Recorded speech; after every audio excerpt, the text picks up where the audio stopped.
So BlackRock's 1 to 2% allocation of Bitcoin, right? So that is in use for today. And today is, I believe, the 18th of December, the 18th or 17th. I'm not too sure. I'm a little under the weather. So, if I'm sniffling or I seem a little tired, that's the reason, okay? But yes, so we're here to discuss BlackRock's 1 to 2% allocation of Bitcoin. As you already know, BlackRock actually has been buying Bitcoin for a while now, and they actually have a plan to allocate 1 to 2% of their holdings into Bitcoin. Not exactly sure how much that would be in terms of purchasing, but that is what they're planning on doing. BlackRock is a $1 trillion company, and 1 to 2% of their portfolio is going to be in the billions of dollars, right? Or, well, we'll see. At least I would assume. So, yeah. So that is the discussion for today, right? So, what does that mean for Bitcoin? Okay. So BlackRock acquiring obviously Bitcoin, right, will increase its market cap, right, which will then hopefully increase the value, the cost of Bitcoin. And with BlackRock acquiring it, that means that you can say that there's more, like the bigwigs, right? The whales, they're acquiring more Bitcoin. And BlackRock sees value in Bitcoin, so that's why they're making a purchase of it, right? Because again, you don't really know where the wind may sway. You want to make sure that you're always on top of emerging things, right? And that would be Bitcoin. So, like BlackRock usually does, they are very gun ho, right? They like to go in and do certain things. Example would be the real estate market, right? BlackRock was acquiring a lot of residential properties. So like, just basic family plan homes and things like that in order to park their cash into, because again, homes, they can be looked at as an asset depending on the way that you leverage it. They could also use homes in order to do tax write-offs and things like that. I'm pretty sure that's what BlackRock did, right? They parked some cash into things that appreciate in value over time, and that's why they acquired a lot of homes and then rented it out to people, right? To just the everyday people. So they're doing the same thing with crypto. They're going to acquire crypto, right, which is an asset, and they're going to do whatever they do with crypto. Either it just has that be a part of their portfolio, either they start, they start basically leveraging out cryptocurrency and then getting some interest on it. Who knows what their plan is to do with cryptocurrency? It could be a host of things, but just so you know, BlackRock is always an early adopter. Well, I wouldn't say that early adopter per se, but when they move, they definitely change the market, and the market moves with them, as you can see with homes and home prices. Okay, so if you're a person who is investing into Bitcoin, this is very good news for you, because it just shows the adoption of Bitcoin by a lot of these whales. Okay, so all I'm going to continue to say is you need to be continuously buying Bitcoin because it is something that it's emerging. It's a factor. It's a factor now, and a lot of people are starting to see Bitcoin's importance. Okay, so like a lot of people, I mean countries and reserves and things of that nature. Okay, so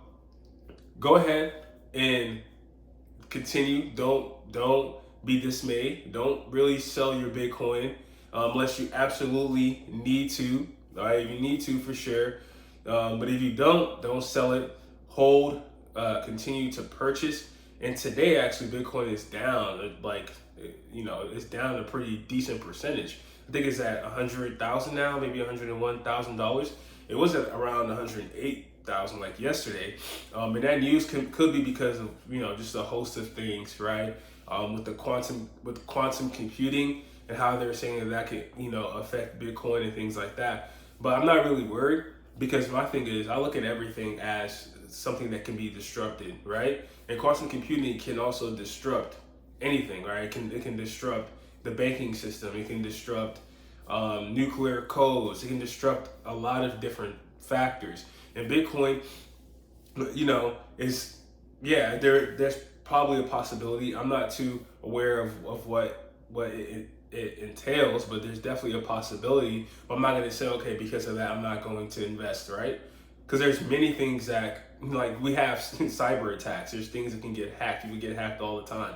So it is what it is, right?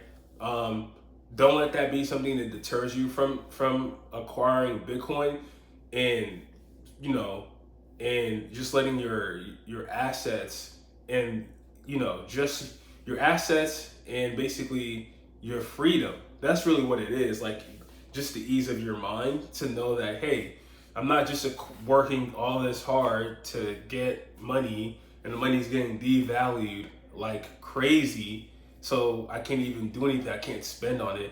When you can work hard, get your money out of fiat currency that's consistently getting devalued, and then park it into Bitcoin that appreciates over time, right? Park it into some assets, right? And especially when Bitcoin is an asset that you don't have to really do much for it, right? You don't have to break your back too much for it. It's something. It's a market. It's a good market. One of the better markets as of right now. Of course, you can invest into stocks, and I still continue to invest into my stock portfolio, of course.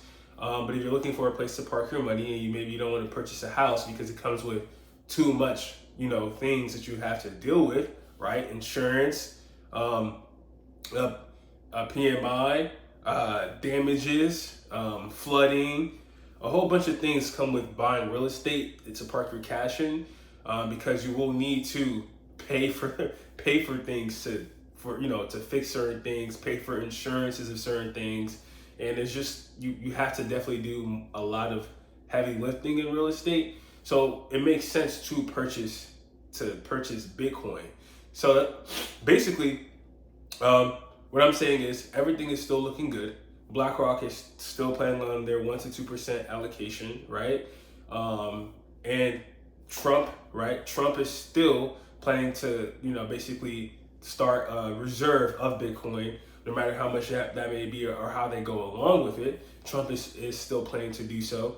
Michael Saylor discussed how he would do so, and in my last video, I said pretty much the same thing, right? Sell gold, but I wouldn't advise to sell all of the gold because I still think gold is valuable, but a portion of it, of course, to use it to buy Bitcoin. Maybe start with that and have cut your gold in half, right? Cut your gold in half, and then use half of it to purchase Bitcoin, and then keep your other half in your gold reserve. And that again will increase the Bitcoin price because they're taking more Bitcoin off the market, right? So where me and you can buy. So that's what I'm saying. So right now Bitcoin is down. Make sure you continue to buy, okay? Continue to buy Bitcoin, okay?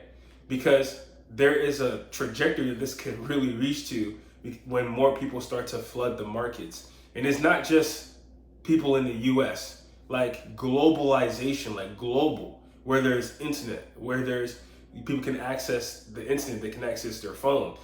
This is a global thing, okay? This is global freedom from the overarching monetary system that is devaluing our work because our currency cannot purchase anything. It loses purchasing power. Look at Nigeria. Nigeria, I did a thing I posted on Instagram.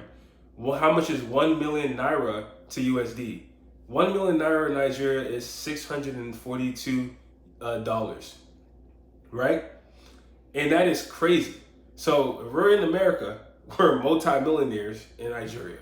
Yes, they never expected that to be the case, that 1 million naira would be only $600 in USD. No one ever expects that to be the case.